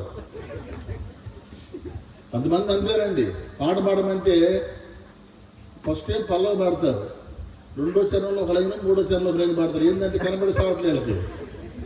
కనపడ్డప్పుడే సినిమాల శిఖరాలను బాగా బలా తిరిగారు. ఇప్పుడు అంతా అయిపోయినాక ఇప్పుడు చూస్తుంటే ఏం కనపడకపోతున్నా. ఒక ఆమె అంటుంది, అయ్యా మబ్బుగా ఉంది అంత, అయ్యా మబ్బులోకి పోయే టైం అయిందన్న, మబ్బుగా ఉందంట. దేవుడికి స్తోత్ర. బైబుల్ చెబుతుంది ఏమవుతారంట, కళ్ళల్లో నుండి చూసి వాళ్ళు కానలేక యుందురు, తిరుగటి రాళ్ల ధ్వని తగ్గిపోవును, వీధి తలుపులు మూయబడును, పెట్ట యొక్క కోతకు ఒకడు లేచును, సంగీతమును చేయి స్త్రీలు నాదము చేయి వారందరూ నిశ్శబ్దముగా ఉంచబడుదురు, ఎత్తు చోటులకు భయపడుదురు, మార్గముల యందు భయంకరమైన కనబడును. ఇవన్నీ మనిషి గురించి చెప్పాడు. వెండి తాడు విడిపోవును, బంగారు గిన్నె పగిలిపోవును, వెన్ను దార యొద్ద కుండ పగిలిపోవును. కొండంటే మన కొండే, హల్లెలూయా. కొండంటే మట్టి కుండ, మనం మట్టి కుండే కదా. స్తోత్రం. మందనేది వెనుకటి వల్లే బావి యొద్ద చక్రం పడిపోవును. చాలు చాలు అంటే ఇవన్నీ వేరే ప్రసంగం. టోటల్గా నేను చెప్పేది ఏంటంటే, దేవునికి స్తోత్రం చెప్పండి. హల్లెలూయా, హల్లెలూయా. టోటల్ గా నేను చెప్పేది ఏంటంటే, యవ్వన కాలంలో బాప్తిసం పొందాలి. చెప్పండి, ఏ కాలంలో? దేవుడిని ఏ కాలంలో నమ్మాలి? యవ్వనుడా నీ యవ్వన కాలములో. యవ్వనస్తులుగా మనం ప్రభువులోకి వస్తే మనం చేయటానికి కొంత ఉంటుంది. ఆ తర్వాత నువ్వు వస్తే నువ్వు చేయటం కాదు, నీకు చేయాల్సి వచ్చేది సమాధి. స్తోత్ర, హల్లెలూయా. ఒక ఆమె అడిగమ్మా బాప్తిసం పొందామంటే ఈయన చెబితే ఊరుకోవట్లేదు అంటుంది. అంటే ఈ చేసేవన్నీ చెప్పే చేసేది. భర్త చెప్పకుండా వెండి పనులు మన బట్టలు కొన్నావు చెప్పావా? బంగారం అడ్వాన్స్ ఇచ్చావు చెప్పావా? అవి చెప్పరు. బాప్తిసం అంటే తీసుకోవద్దు అంటున్నాడంట. దేవునికి స్తోత్ర, హల్లెలూయా, హల్లెలూయా. బాప్తిసం తీసుకోవాలి. తెనాలి తెలుసా మీకు? తెనాలిలో ఒక శనివారం రోజు వాకింగ్ అవుతున్నాను నేను. శనివారం రోజు వాకింగ్ అవుతా ఉన్నానండి. వాకింగ్ అవుతున్నాను, వాకింగ్ చెప్పాను. బీదలాజరు ధనవంతుల గురించి వాకింగ్ చెప్పి అయిపోయింది. ఈ మందిరంలోనే బలిపీఠ మీద పడుకొని తెల్లారి కూడా ఆరాధన జరిపి ఇంటికి వెళ్ళేవాడిని. అక్కడ మళ్ళీ వేరే బ్రాంచ్కి. అర్ధరాత్రి అప్పుడు ఒక ఆయన వచ్చి తలుపులు నెడతాడు. వీడు కూడా అర్ధరాత్రి అప్పుడు వచ్చాడని చెప్పేసి తలుపు తీశా. వచ్చి ఇప్పుడు దాకా వాకింగ్ చెప్పింది ఇక్కడేనంటే ఇక్కడేనన్నా. ఎవరు చెప్పింది అన్నాడు. నేనే చెప్పానన్నా. నా చేయి పట్టుకొని మిడ్ నైట్ నా బాప్తిసం పెట్టుకొని రా అంటున్నాడు. వీడేమో తాగున్నాడో ఏమనుకొని మిడ్ నైట్ బాప్తిసం అయింది. ఎవరు లేరు, నువ్వు పొద్దున్నేరా. 10 మంది విశ్వాసులను పిలిచి నీకు బాప్తిసం ఇస్తానంటే నేను మొక్కజొన్న చేలో కాపులా ఉన్నానంటే వెళ్ళిపోవాలన్నాడు. వెళ్ళిపోవాలంటే వెళ్ళిపో, వెళ్ళి పొద్దున్నరా, పొద్దున ఇస్తాను అంటాడు. ఇదిగో మొక్కజొన్న చేయ నిండా పావులు ఉన్నాయి, నేను ఇప్పుడు వెళ్తా, తెల్లారి రమ్మన్నా. ఈ రాత్రి గనక ఏదన్నా పామో బుట్రో కలిసి నేను చచ్చిపోయి నరకానికి వెళ్తే నీ పేరే చెబుతాను. పేరు పేరు చెప్తానంట. నరకానికి వెళ్తే నేను బాప్తిసం అడిగానండి, ఆయన ఏమంట, ఆయన ఇకపోతే నాది ఎందుకు బాధ్యత అని నీ పేరే చెబుతాను అన్నాడు. నేను సువార్త చెప్పాలా ఆడు చూస్తున్నాను, నాకు అర్థం కాల. వెళ్ళి పోదాం పదా అన్న. పదమ్మా, ఇద్దరం కలిసి చలికాలం అంటే పెద్దకాలం ఫుల్ వస్తుంది. ఇద్దరు వెళ్ళామండి. వెళ్ళిన తర్వాత అడిగా, బాప్తిసం ఇష్టపడి తీసుకున్నావా? తీసుకోబట్టుగా వచ్చింది దాకా అంటున్నాడు. బాగానే ఉన్నాడు. బాప్తిసం ఇద్దాం, తల మీద చేయబెట్టినండి 7 సార్లు మునిగి లేకపోట్లా. నేనే గుర్తుపట్టుకుని పైకి ఒక్కసారి మునిగేదాన్ని. ఒకసారి నా అంటున్నాడు. ఒకసారి మునిగితే చాలు బాబు అని చెప్పి ప్రార్థన చేసి ఒడ్డుకు వచ్చామండి. తడి బట్టలే, మరి స్పేర్ బట్టలు నాకు లేవు, వాడికి లేవు. ఇద్దరు మందిరం దాకా వచ్చిన తర్వాత ప్రార్థన చేసుకొని వెళ్ళిపోయాడు. మళ్ళీ నాకు 10 ఏళ్ళు దాకా కనపడాల.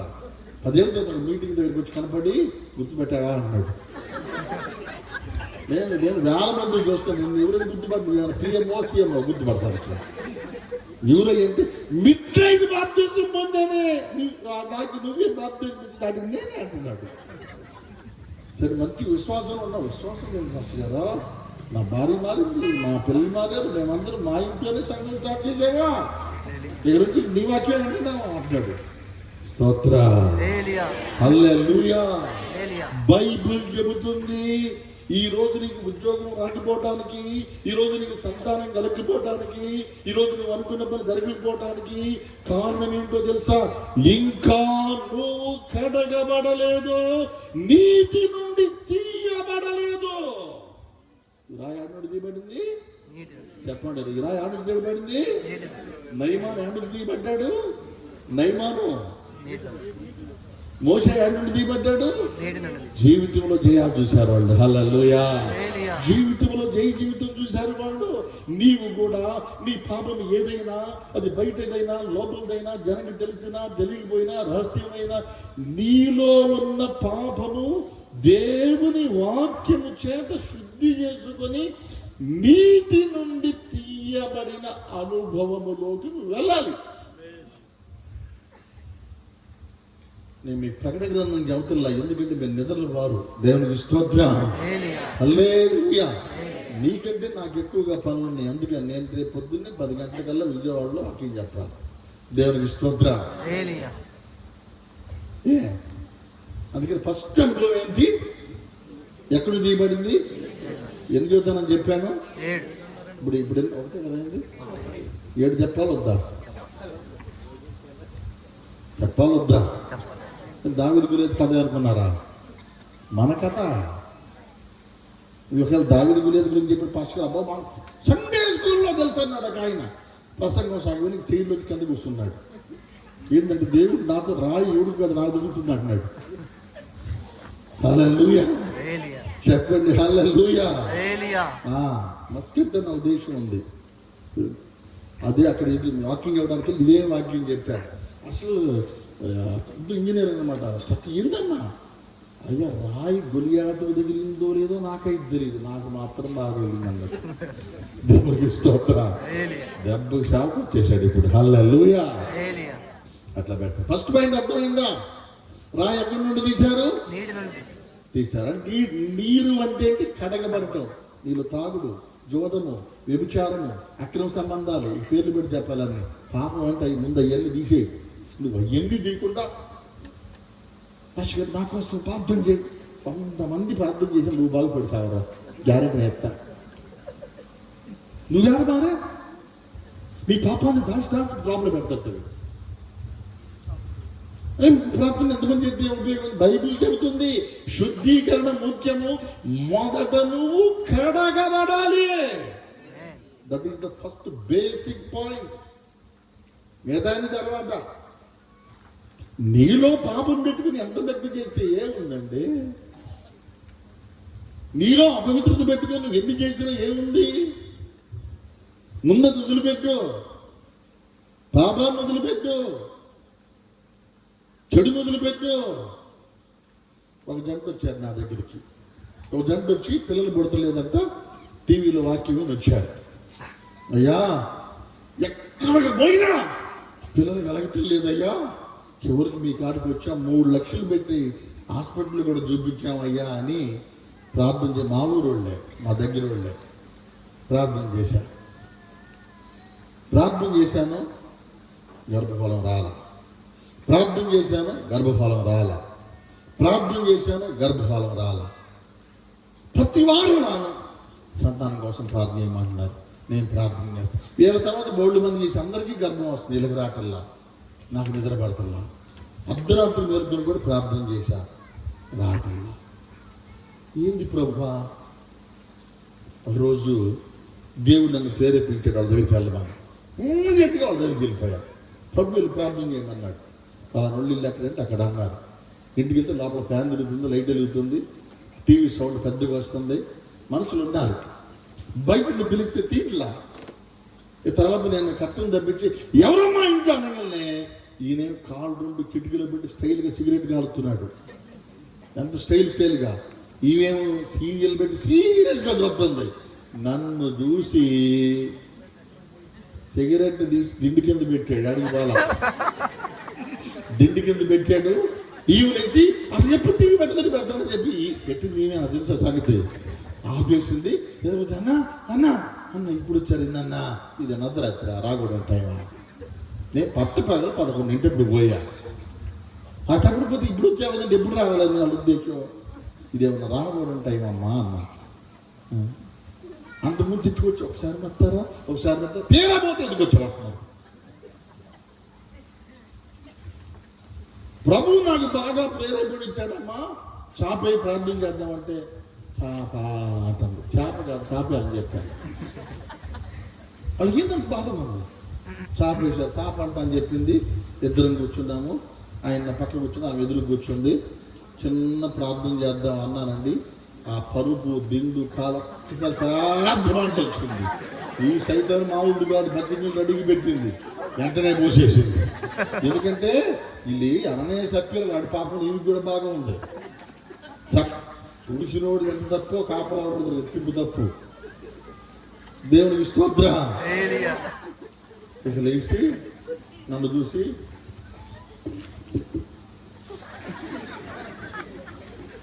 అని అంటాడు, అన్నా ఇదొక్కటేనన్నా ఇంకేం లేదు నాలో. నేను చెప్తే ఈ ఒక్కటేర ఆయన అడ్డం పడుతుంది.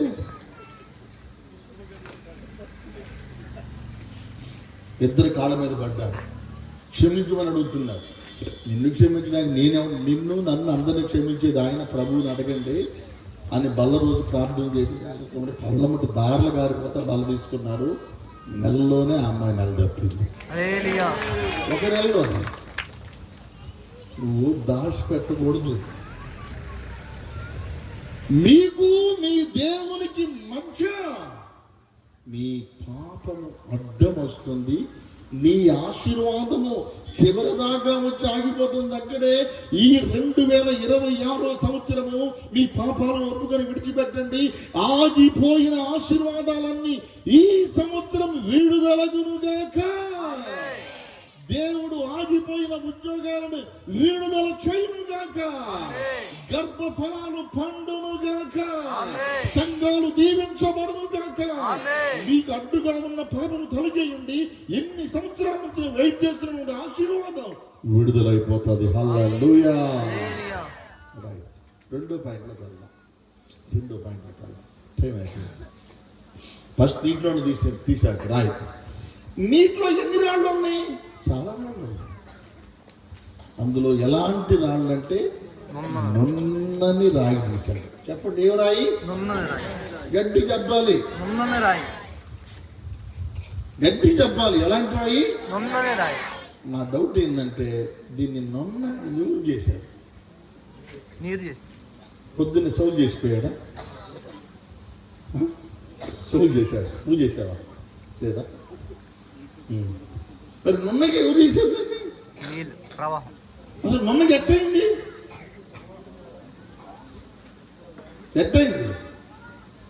రెండు పాయింట్లు చెబుతావేనండి. ఒకటి అరిగిపోయింది, రెండోది కరిగిపోయింది. నీవు ఫస్ట్ కడగబడాలంటే బాప్తిసం పొందాలి. తర్వాత అరగాలి కరగాలి అంటే ఉపవాసం ఉండాలి. భద్రం చెప్పు. బాప్తిసం తీసుకున్న తర్వాత రెండో స్టెప్ ఏందో తెలుసా? ఉపవాసం ఉండాలి. నన్ను చాలా మంది పిలుస్తారు మీ ఇంటికి. కొంతమంది 40 దినాల ఉపవాస ప్రార్థనలు చివరి రోజు పిలుస్తారు. 7 రోజుల మనోహరమైన ఉపవాస పండుగలను పెట్టి చివరి రోజు పిలుస్తారు, లేదా 2 రోజులు పిలుస్తారు. కానీ నేను అడిగిపోతే ముందే నాకు అన్నం పెడతారు, వచ్చిన అందరూ కూడా తింటారు. కానీ ప్రార్థనలు ఏం ప్రార్థనలో ఉపవాస ప్రార్థన అంటే ఇది అంటే సువార్త సభలు కాబట్టి ఇప్పుడు ఓకే.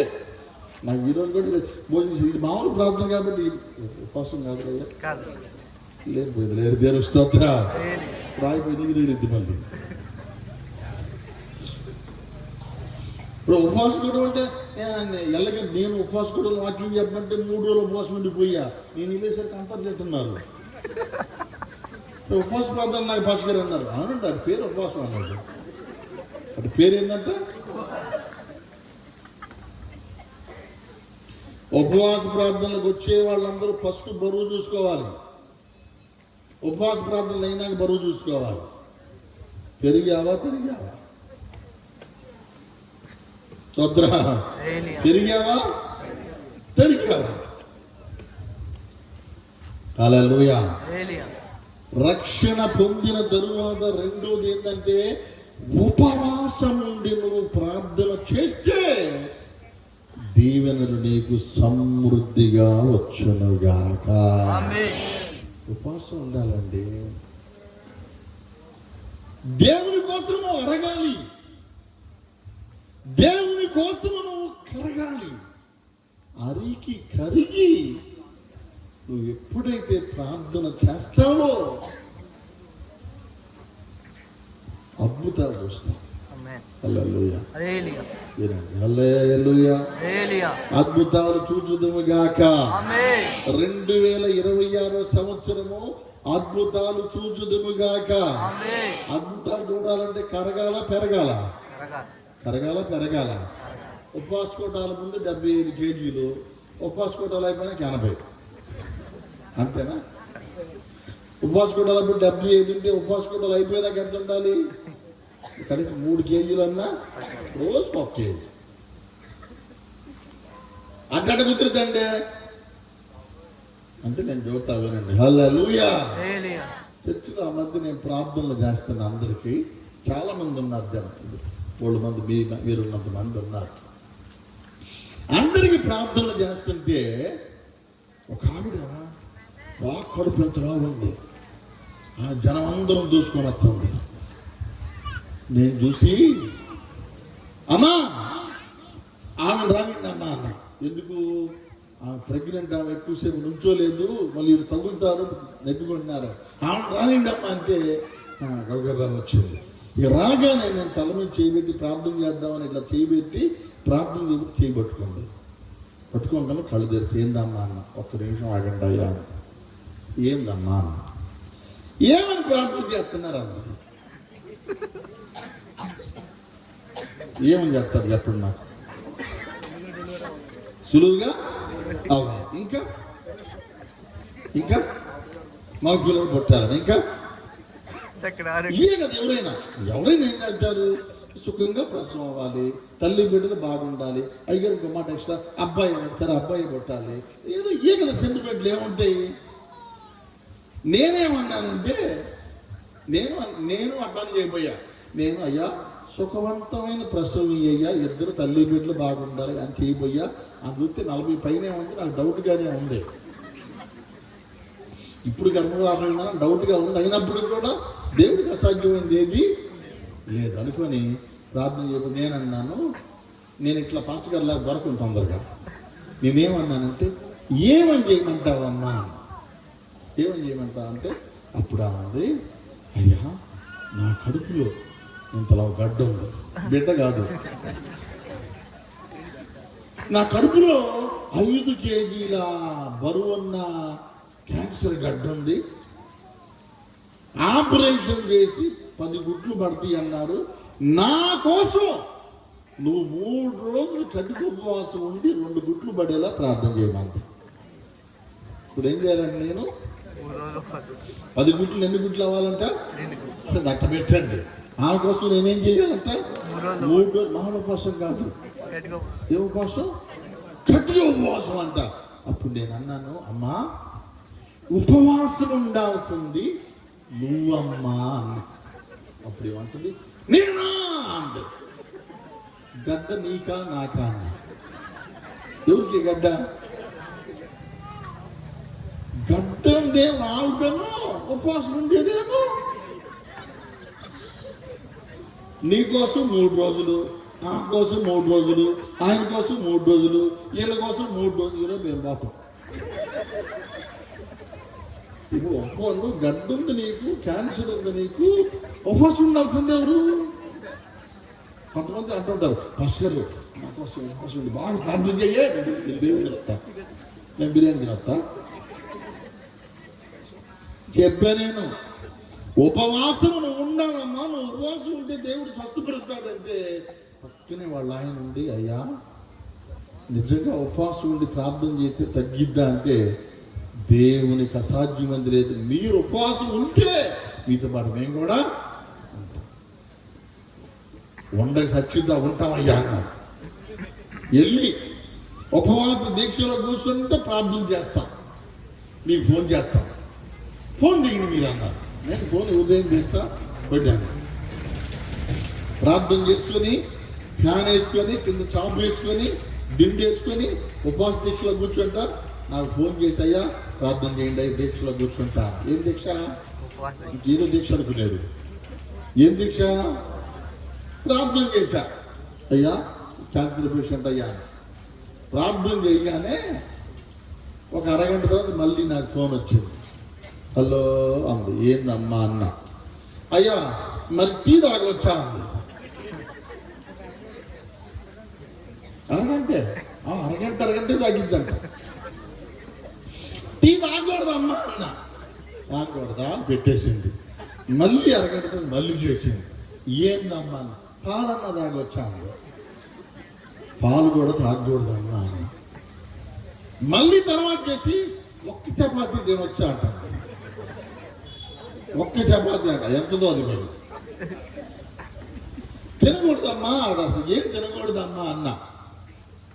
ఇక అరగంట ఒకసారి ఫోన్ చేయటం నాకు అస్సలు కడుపులో మండిపోతుంది. అసలు ఉపవాసం పాడుపడే అన్నారు కొన్నా అంత కోపం చెప్తుంది. అయినా మనం ఆత్మను కట్టాలి కదండి. అంత లోపల కంట్రోల్లో పెట్టుకొని మరి సమాధానంగా లోపల మాత్రం రోలికి మనకి ఎంత పెడతాను కోపం వస్తుంది నాకు. కానీ లోపల అడిగే క్వశ్చన్ నాకు అడుగుతుంది. మళ్ళీ అంటది, అయ్యా ఉప్పు వేసుకొని నిమ్మకాయ పెట్టుకొని మచ్చి తాగొచ్చా, 4 అరటిపళ్ళు తినొచ్చా అని అడుగుతుంది. ఇక చెవులు చెప్పి, దైవా నువ్వు ఏమి తినకూడదు, నీళ్లు కూడా తాగకూడదు, నోట్లో పోసుకున్నా ఊసేయాలి తప్ప లోపలికి వెళ్ళకూడదు అని యోనా గ్రంథంలో వాక్యం చెప్పాను. ఒకరోజు అయిపోయింది. మళ్ళీ చేసి రాగి జావ తాగొచ్చు.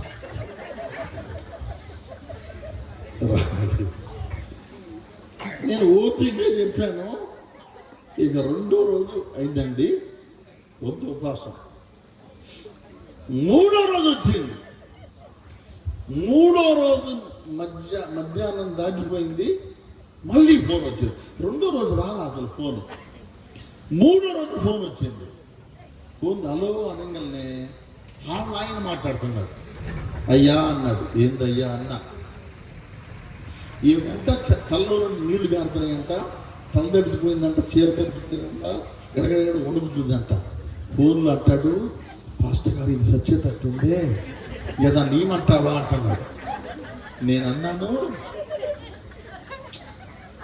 శక్తి తగ్గింది ఏదో నీమంటావా అన్నాడు. నాకు భయం కదండి, గడగడ ఉడికిపోతుంది, అన్ని తడిసిపోతున్నాయి అంట, బట్టలన్నీ కూడా చోట్ల పోసిపోతుంది, నీళ్లు కారిపోతుంది. మనిషి పేషెంట్ కదా, అందులో ఆపరేషన్ డేట్ ఫిక్స్ చేసినాను. అప్పుడు నేను ఏదైనా చూద్దాం అనుకున్నాను. ఇంతలోకి ఆ ఫోన్ లాక్కొని పాస్టర్ అటో ఇటో తేలిపోవాలి, నాకు అసలు ఏమంటుంది ఫోన్లో. నాయన మొత్తానికి మారుమరుసు ఆ ఫోన్ తీసుకుని అంటుంది. ఆయన మాత్రం అట్ట ఉడుకుతా కూడా ఉంది. అటో ఇటో ఈ తేలిపాటు వంటవా పాటవా, బతికారా సాక్ష్యమో, సత్యారా సమాజే ప్రార్థనలో పెట్టుకోవాలి. సరే ప్రార్థనలో కూర్చున్నా. తెల్లారితే అయిపోయిందండి. తెల్లవారిన తర్వాత వాష్రూమ్కి వెళ్ళింది. బాత్రూమ్ లేదు, చిన్న దొడ్డు లాంటిది ఉంది వాళ్ళ ఇంటికాడ. ఆ ఇంటికి అయిపోయింది. ఒక 3 రోజులు అయిపోతాయి. నేను 5 గంటలకు చర్చిలోకి వెళ్ళాను. చర్చిలోకి వెళ్ళగానే ఫోన్ వచ్చింది నాకు.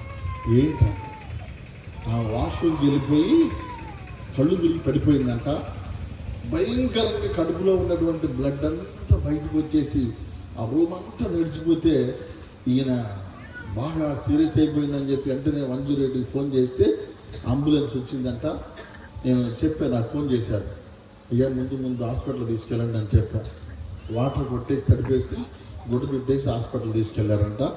హాస్పిటల్లో పడుకోబెట్టి ఆయన అంటున్నాడు వైద్యం ఫస్ట్ చచ్చిపోయిద్దేమో అంటున్నాడు. ఆసుపత్రికి తీసుకెళ్లారండి. ప్రైమరీ వైద్యం చేసి అయిపోయినాక 10 గంటలప్పుడు ఏం చెప్పారంటే ఈమె కడుపులో ఉన్నటువంటి క్యాన్సర్ గడ్డలన్నీ మాయమైపోయినాయి. కడుపులో ఉన్న క్యాన్సర్ గడ్డలన్నీ మాయమైపోయినాయి అని చెప్పి ఆ డాక్టర్ గారు అంటే ఎట్లా జరిగిందంట అని చెప్పిందంట, యేసయ్య నన్ను బాగు చేశాడయ్యా. ఉపవాసం ఉండి 3 రోజులు ప్రార్థన చేశావంటే ఆ దేవుణ్ణి ఎరగని డాక్టర్ అన్నాడంట, నీవు నమ్మిన దేవుడు గొప్పవాడు. ఉపవాసం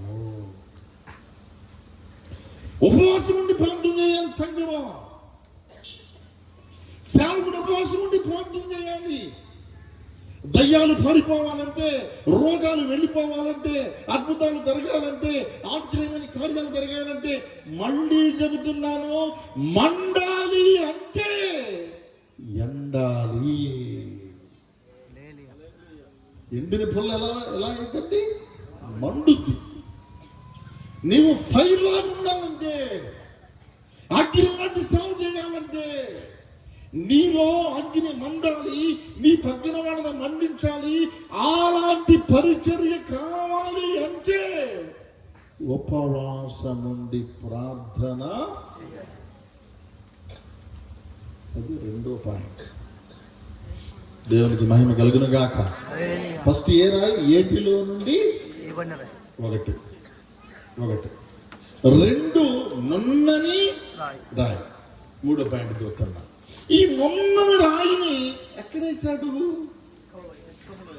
చిక్కు అంటే ఏంటి? సంచి. రాయి తీసి ఎక్కడేశాడండి? సంచిలో వేశాడు. సంచి అంటే సంఘము, సహవాసము. హల్లెలూయా. అంటే నీవు ఎంత జ్ఞానమున్నా, ఎంత తెలివున్నా, ఎన్ని ఉన్నా, నీవు సంఘములో సభ్యురాలు అవ్వాలి. నీకో సంఘం అనేది ఉండాలి, నీకో సేవకుడు అనేవారు ఉండాలి. సంఘములో నువ్వు నిలకడగా కట్టుబడి ఉండాలి.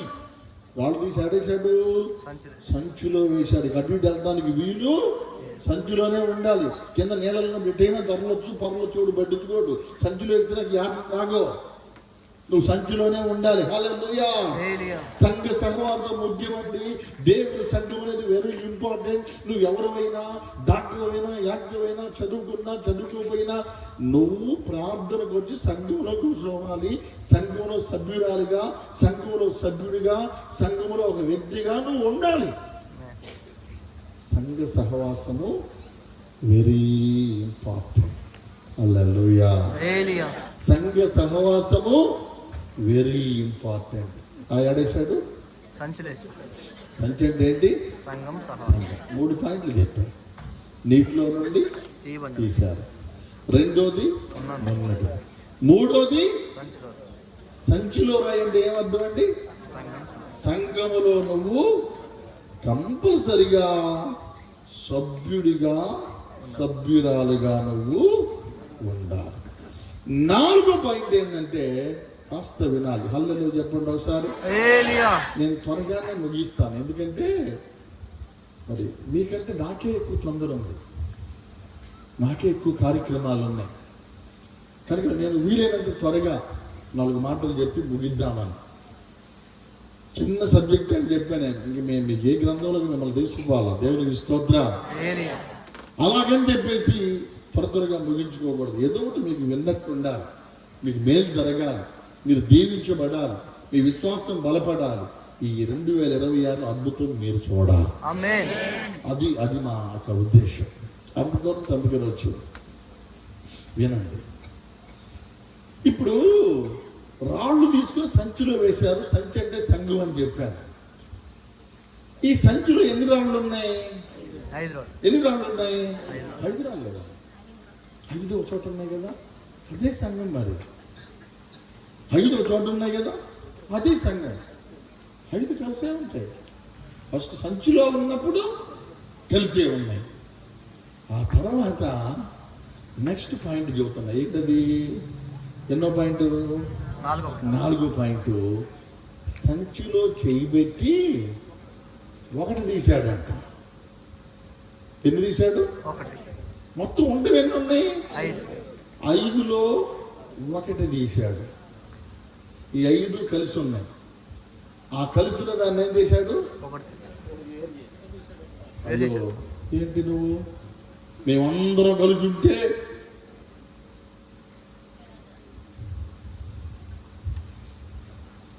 దైవజనుడు నీకు ఒక బాధ్యత అప్పగించినప్పుడు అన్నీ వదిలిపెట్టి నువ్వు సపరేట్ అవ్వాలి. దీనినే చేతిలోకి వచ్చిన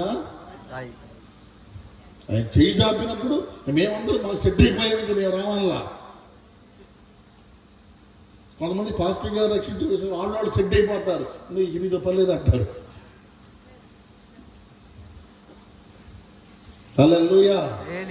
ఆడిపించింది దైవజనుడు ఏదైనా బాధ్యత అప్పగించినప్పుడు, దైవజనుడు పని చెప్పినప్పుడు, దైవజనుడు పరిచయం చెప్పినప్పుడు అవసరమైతే నువ్వు దేనినైనా వదిలి దేవుని పనికి రావాలి. కొంతమంది కొన్ని బంధాలు వదులుకోలేరు.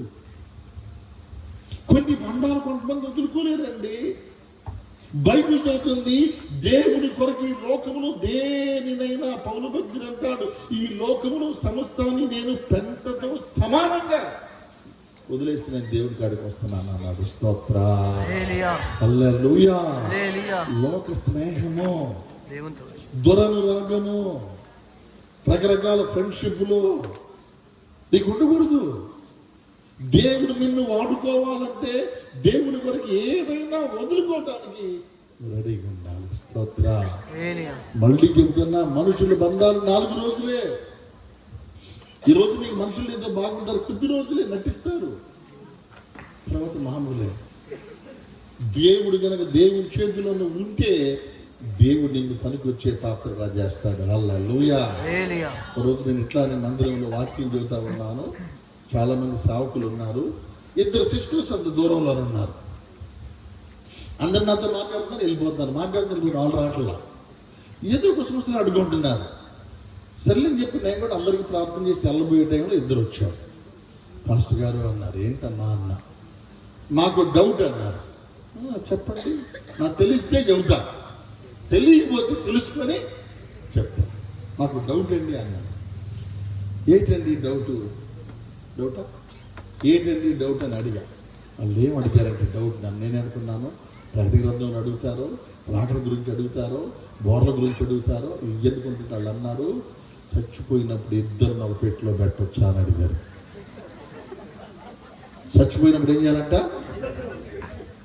ఎవరు అడగలండి అన్ని డౌట్. కాదమ్మా, చచ్చిపోయినప్పుడు 2 ఒక పెట్టిలో పెట్టలేము లేవా? 2 పెట్టిలో పెట్టమేంటి? అప్పుడు వాళ్ళు అన్నారు, కాదు పాస్టర్ గారు, అసలు 2 పెట్టిలో పెట్టొచ్చా పెట్టకూడదా? ఇప్పుడు దాకా ఇట్లాంటి పరిస్థితి రాలా. ఏ పాస్టర్కి రాలా, రెవరెండ్కి రాలా, బిషప్కి కూడా రాలా.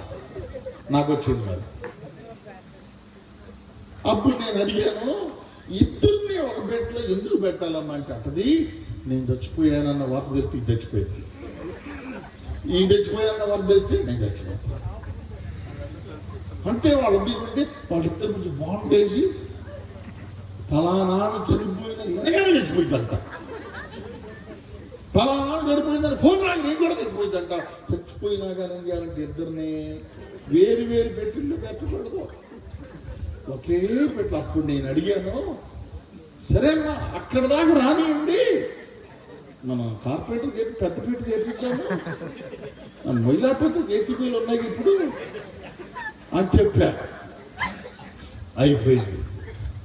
ఒక 6 నెలలు అయిపోయినాక ఒక్క అమ్మాయి ప్రాబ్లం వస్తుంది, బైబిల్ వచ్చి ఎత్తి పెట్టండి అమ్మా, ఆమెదన్నా దాని సంగతి ఎవరికి తెలుసు అమ్మ అని పోతుంది.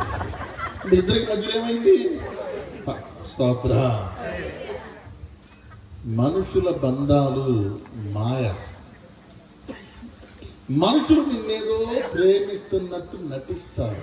ఎవడో ప్రేమించండి నేను. నా దగ్గర ఒక ఆయన ఉండేవాడు, పాజగారు నీకోసం నా ప్రాణం ఇస్తా అంటాడు. నేను అసలు ఎప్పుడు అడగను, అసలు ముందే వచ్చి నీకోసం నా ప్రాణం ఇస్తా, ఊరిపోయినా అంటున్నాడు. ఒక రోజు ఇయ్యన్న అంటాడు. టైం వచ్చినప్పుడు ఇస్తావు, ఈమెంట్ ఎట్టిస్తావు, పద్దాగా మాట్లాడతావు, ఎందుకంటే మాట కాబట్టి అన్న ఈమెంట్ ఎట్టిస్తావు. దేవుడికి స్తోత్ర. నీకోసం ప్రాణం ఇచ్చినవాడు, నీకోసం రక్తం ఇచ్చినవాడు యేసయ్య ఒక్కడే. హల్లెలూయా. ఆయన వైపు చూడు, ఆయన నమ్ము, ఆయన మీద ఆధారపడు. మనుషులను నమ్ముట కంటే, రాజులను నమ్ముట కంటే యెహోవాను ఆశ్రయించుట మేలు. సహవాసము దేవుని దగ్గరికి చేయాలి. దేవుడి సహవాసం కావాలి మనకి. రాయాడికి వచ్చింది చెప్పండి, చేతిలోకి వచ్చింది. తర్వాత ఏం జరిగిందంటే, నేను ముగించేస్తా వినండి. హల్లెలూయా. ఈ చేతిలోకి వచ్చినటువంటి రాయిని తీసుకొని దావీదు ఏం చేశాడు? విసిరేశాడు. అంటే విసరి వేయబడిన. ఇప్పుడు దాకా సంచిలో ఉన్నప్పుడు 5 ఉన్నారు, సహవాసం ఉంది, ఫోన్ ఉంది, మెసేజ్లు ఉన్నాయి, వాట్సాప్లు ఉన్నాయి, ఇవన్నీ బాగానే ఉన్నాయి ఎక్కడ సంచిలో ఉన్నప్పుడు. ఇప్పుడు తీసుకెళ్ళి ఏం చేశారు? విసిరేశారు. విసిరి వేయటం అంటే నీ జీవితంలో వినండి, అందరూ నిన్ను విడిచిపెట్టే రోజు ఒకటి ఉంది.